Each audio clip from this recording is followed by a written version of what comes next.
শীত মানেই আনন্দ, শীত মানেই খুশি। কারণ শীতে খাওয়া-দাওয়া অনেক জম্পেশ হয় শীতের সবজির কারণে। শীতের সবজি দিয়ে অনেক কিছু তৈরি করা যায়।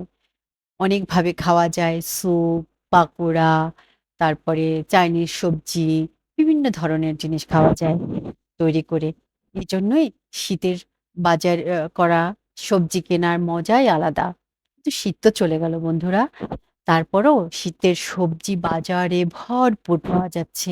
একদম শীতের টাটকা সবজিগুলো খেতে যেমন মজা, তেমনি দেখতেও ভালো লাগে।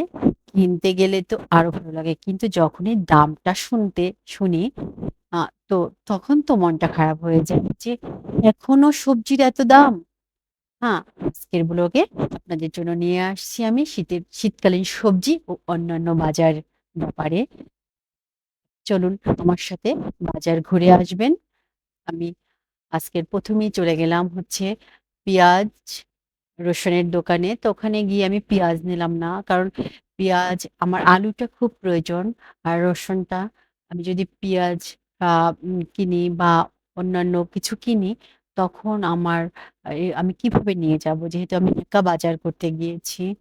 তো তারপরে ওই দোকানে ওগুলো কিনে ওখানে রেখেই আমি চলে গেলাম সবজির ভ্যানের কাছে। ভিতরে বাজার আছে কিন্তু ভ্যানে টাটকা সবজি পাওয়া যায়। আমার বাসার কাছেই এই বাজারটা। এই বাজারে প্রচুর পরিমাণে দাম সবকিছুর। কিন্তু তারপরও আ কাঁচকুড়া নামে একটা জায়গা আছে যে গ্রাম, ওখানে চাষিরা সবজি চাষ করে। যেটা এই সবজিওয়ালারা সকালে গিয়ে একদম সকালে চলে যায়। গিয়ে ওখান থেকে টাটকা সবজি তুলে নিয়ে এসে এই বাজারে বিক্রি করে। এইজন্য ভ্যান থেকে এ সবজি কিনতে অনেক ভালো লাগে। এই যে দেখুন কি সুন্দর মিষ্টি কুমড়োর ফুল দেখেই তো চোখ জুড়িয়ে যে টাটকা একদম একটুকু পানি দেয়নি এখন পর্যন্ত। পানি দিলে সেই ফুলগুলো আস্তে, আস্তে নিস্তেজ হয়ে যায়। আ তারপরে নষ্ট হয়ে যায়। কিন্তু আজকের ফুলগুলো এত ভালো আমার বড় মেয়েটার খুবই পছন্দ সাথে আমারও। আর এজন্যই আমি যখনই বাজারে গিয়ে দেখি মিষ্টি কুমড়ার ফুল, তখনই নিয়ে চলে আসি।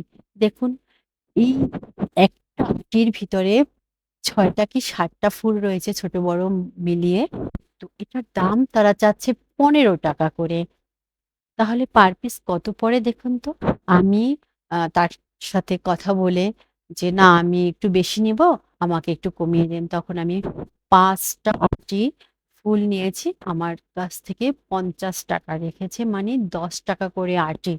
তারপরে আমি লাল শাক নিলাম। লাল শাক মুটি তার ৳৩০।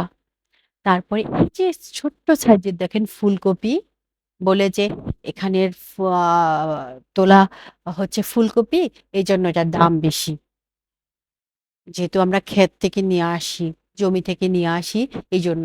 দেন ৳৩০ নিলাম। কি আর করার খেতে তো হবেই। হ্যাঁ? তারপরে বাঁধাকপি নিলাম। এরপরে আ ধনিয়া পাতা নিলাম। আরো কিছু বাজার আ করেছি। যেটা আমার সাথে থাকুন, দেখতে পাবেন। কিন্তু দেখুন, আসলে তুলনামূলক সবজির দাম এখন শীতের শেষ। অনেকে এই ধরনের সবজি খায় না। যেমন ফুলকপির ভিতরে পোকা লাগে। কিন্তু এটা তো একদম জমি থেকে নিয়ে আসা আ টাটকা। আমি দেখেছি যে এতে কোনো পোকা হয়নি। তারপরে ফুলগুলো সুন্দর। সবকিছুই টাটকা ছিল দেখেই নিয়েছি। একটু দাম বেশি হলেও আ কিনতে তো হবেই, খেতে তো হবেই, তাই না? এইজন্যই নেয়া আরকি। তারপরে হচ্ছে আমার প্রয়োজন দেখুন রাস্তায় কি পরিমাণে ভিড়, রাস্তা কাটা, আম কাজ চলছিল। কোনরকমভাবে একটু ভরাট করে আ তারপর লোকজন আসা যাওয়া করছে এবং গাড়ি চলছে, রিক্সা চলছে, অটো চলছে। হাঁটা চলা খুবই কষ্টের। একদম ভিড়। রাস্তায় বের হওয়াটাই মুশকিল হয়ে যাচ্ছে। হ্যাঁ? এই যে দেখুন বাঁধাকপিটা মোটামুটি বড় সাইজের এবং অনেক ভারী। আমি হাতে ধরতে পারছিলাম না। উনি আমার হাতে দিচ্ছিল। কিন্তু আমি ধরতে পারছিলাম না। তারপরে হচ্ছে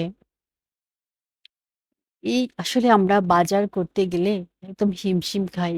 যারা বিশেষ করে মধ্যবিত্ত, তারপরে নিম্ন মধ্যবিত্ত, নিম্নবিত্ত, আ আমরা বাজারে গেলে খুব কষ্ট পাই যে আসলে এখনো যদি এতই আ দাম থাকে সবকিছুর তাহলে কি করে চলবে? হ্যাঁ? কিন্তু মানুষ কি করবে বলুন? খেতে হবে তাই কিনতে হবে আর তারাও তো বিক্রি করবে। চাষীও যদি দাম না পায় তা তো চাষ করতে চাইবে না পরের সিজনে। তখন তো আরো দাম বেশি হয়ে যাবে। এজন্য এই ভেনে আমি হচ্ছে আমার টমেটো লাগবে, কাঁচা মরিচ লাগবে। হ্যাঁ, আমি এগুলা পেলাম না। তখন আমাকে সামনে আবার এগোতে হলো। আমি সামনে এগিয়ে গেলাম। সামনে এগিয়ে যেতে আমি ওখান থেকে আ টমেটো এবং কাঁচা মরিচ নিলাম। এখানে অনেক ধরনের সবজি ছিল। কিন্তু আমার অনেক কিছু আছে বাসায়। এজন্য সবকিছু আর একা বাজার করে তো এত কিছু কেনা যাবে না। নিয়ে যাওয়া যাবে না। আরো আমি টুকিটাকি কিছু কিনেছি কিন্তু সেগুলো ভিডিও করা হয়নি। কারণ হচ্ছে আমি আমার ২ হাতে বাজার আর মোবাইল কিভাবে ধরবো? আমি কিভাবে ভিডিও করব? ধন্যবাদ বন্ধুরা। দেখলেন তো কিভাবে বাজার করলাম?